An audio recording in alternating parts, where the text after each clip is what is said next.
અંદર માસ ડિવાઈડ થઈ ગયા અને પ્રહલાદજી એના શિષ્ય બન્યા અને માએ અનેક પ્રકારના પરચા બોલ્યા એટલે આદ્ય શક્તિ તરીકે સતયુગના સમયગાળા દરમિયાન પ્રસ્થાપિત થયા. હિરણ નદીને કાંઠે સતયુગના સમયગાળા દરમિયાનનો આશ્રમ હતો.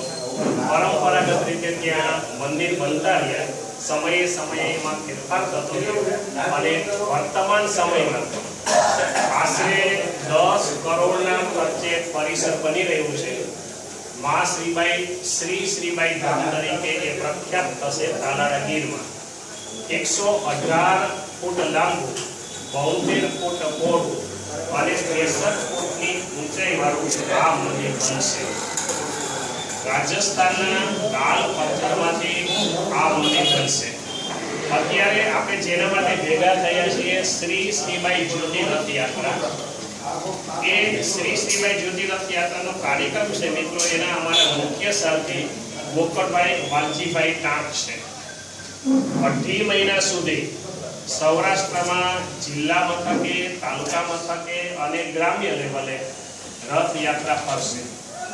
રથયાત્રા નીકળે છે એની પાછળનો કોઈ જો મહત્વનો અમારો હેતુ હોય તો એક આદ્ય શક્તિ શ્રીબાઈથી સમગ્ર સમાજ પરિચિત થાય, માત્ર પ્રજાપતિ સમાજ નહીં.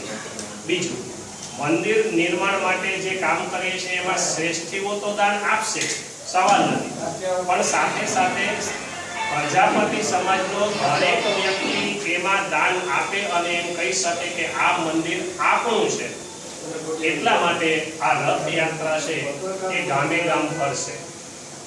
મિત્રો, શ્રીબાઈ મંદિર છે એ ઉર્જાનું કેન્દ્ર બનશે. સતયુગના સમયગાળા દરમિયાનથી માએ ત્યાં આરાધના કરી છે, પ્રાર્થના કરી છે, ભક્તિ કરી છે.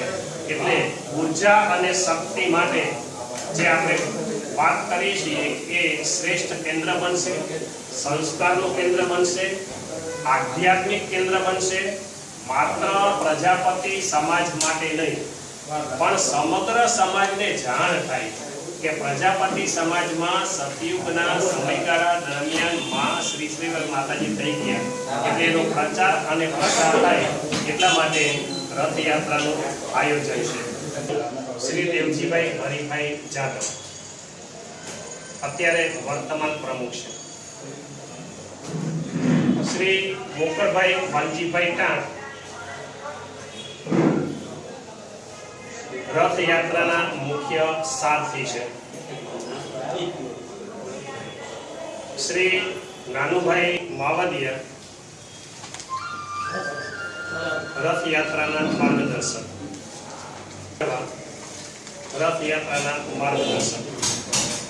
અને માયસેલ્ફ લાલજીભાઈ કોરિયા પૂર્વ પ્રમુખ શ્રી અને અત્યારે માર્ગદર્શક.